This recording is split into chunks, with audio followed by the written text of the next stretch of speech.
లూకాసు వర్తమానము 18 అధ్యాయము 8వ వచనం. ఆయన వారికి త్వరగా న్యాయం తీర్చును. వారికి త్వరగా న్యాయం తీర్చును. దీనికి స్తోత్రము కలుగు. ప్రభు అంటున్నాడు, ఆయన ఎవరంట? త్వరగా న్యాయం తీర్చే దేవుడు ఆయన. ఎవరికి? దేవుని యొక్క సన్నిధులు ఎవరైతే కనిపెడతారో, దేవుని యొక్క సన్నిధులు ఎవరైతే బ్రతిమలాడతారో వారికి ఏం చేస్తాడంటే ఆయన త్వరగా న్యాయం చేర్చే దేవుడు ఆయన గాక. ఎవరికంట? ఆయన కొరకు దివారాత్రులు ఎవరైతే కనిపెడతారో, ప్రియ దేవుడి బిడ్డ, ఆయన కొరకు ఎవరైతే దివారాత్రులు ఆయన సన్నిధిలో ప్రార్థన చేస్తారో ఏం చేస్తారంట? వాళ్ళకి త్వరగా న్యాయం తీరుస్తాడు ఆయన. ఇక్కడ మనం గమనించినప్పుడు అన్యాయస్తుడన్న న్యాయాధిపతి ఉన్నాడు. అన్యాయస్తుడు అతను డబ్బు తీసుకుని ఎంత దుర్మార్గమైన చేస్తాడు ఆయన. అన్యాయం తీర్పు తీరుస్తాడు. ఒక సహోదరి న్యాయం కోసం ప్రతిరోజు ఉదయకాల సమయంలో వెళ్ళి తలుపు తడతా ఉంది. ప్రతిరోజు ఉదయకాల సమయంలో వెళ్ళి తలుపు తడతా ఉంది. కనుక ప్రియ దేవుడి బిడ్డ, ప్రతిరోజు తలుపు తడతా ఉంది. అయ్యా నాకు న్యాయం తీర్చండి. చూడండి, అతను ఎవరు? అన్యాయస్తుడు. అన్యాయం తీర్పు తీరుస్తాడు. ఎవరి దగ్గర డబ్బు ఉంటే వాళ్ళకి ఆ పక్షాన వాళ్ళకి తీర్పు తీరుస్తాడు.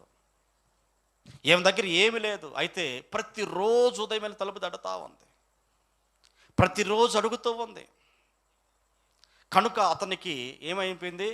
ప్రతిరోజు సహోదరి వస్తుంది అని చెప్పేసి ఒకరోజు ఏం చేశాడు? ఆమెకి న్యాయం చేశాడు. దేవునికి స్తోత్రము కలుగును గాక.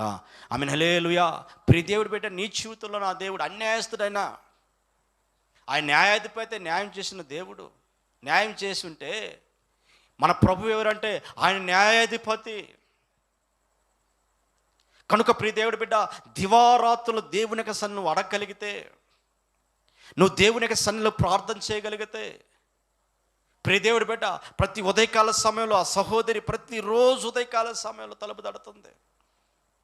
అంటే దీని అర్థం మనం గమనించినప్పుడు ప్రతిరోజు ఉదయకాల సమయంలో ఏ కోనే ప్రభుత్వం అడగగలిగితే, ఏ కోనే ప్రభుత్వం ప్రార్థన చేయగలిగితే, ఆయన సన్నిధిలో మొరపెట్టగలిగితే, నీకు ఎక్కడ అన్యాయం జరుగుతుందో, నీకు ఎక్కడ న్యాయం జరగటం లేదో, నా దేవుడు నీ పక్షాన ఆయన న్యాయం జరిగించగల దేవుడు ఆయన. ఆమేన్ హల్లెలూయా. ఎంత దుర్మార్గత అయినా, ఎటువంటి భయంకరమైన మన ప్రభు ఎవరంటే ఆయన న్యాయాధిపతి. కనుక నీ పక్షాన ఆయన న్యాయం తీర్చుటకు శక్తివంతుడు కనుక. అయితే మనం ఏం చేయాలంటే, నీకు న్యాయం జరగాలి అంటే, నీ జీవితంలో కార్యం జరగాలంటే, ప్రియ దేవుడి బిడ్డ, వారు ఏం చేస్తారంట? దివారాత్రులు ఆయన సన్నిధిలో ప్రార్థన చేసేవారికి ఉండాలి. ఆయన సన్నిధిలో పనిపెట్టే వ్యక్తిగా నువ్వు ఉండాలి. ఆయన సన్నిధిలో మొరపెట్టాలి.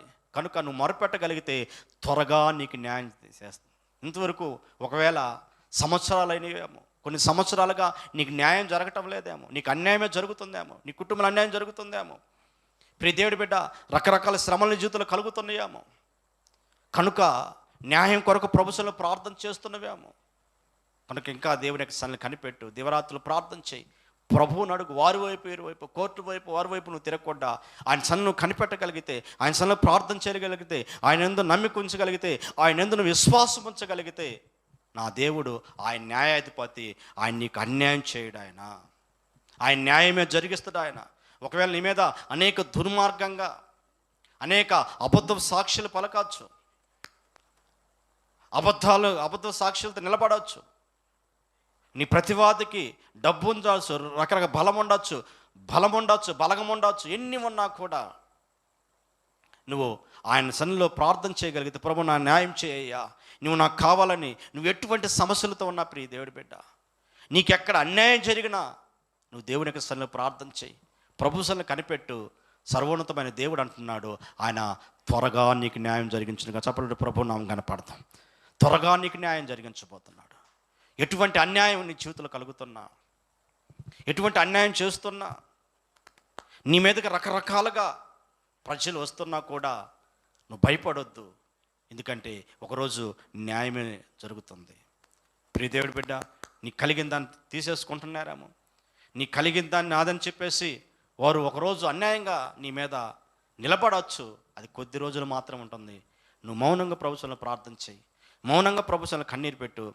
సర్వోన్నతమైన దేవుడు కనుక ఆయన అంటున్నాడు, ఆయన త్వరగా మనకేం చేయబోతున్నాడు, ఆయన న్యాయం జరిగించబోతున్నాడు. దేవునికి స్తోత్రము కలుగునుగా. ప్రభుత్వంలో ప్రార్థన చేయి. సర్వోన్నతమైన దేవుడు నీకు త్వరగా ఆయన న్యాయం జరిగించునుగాక.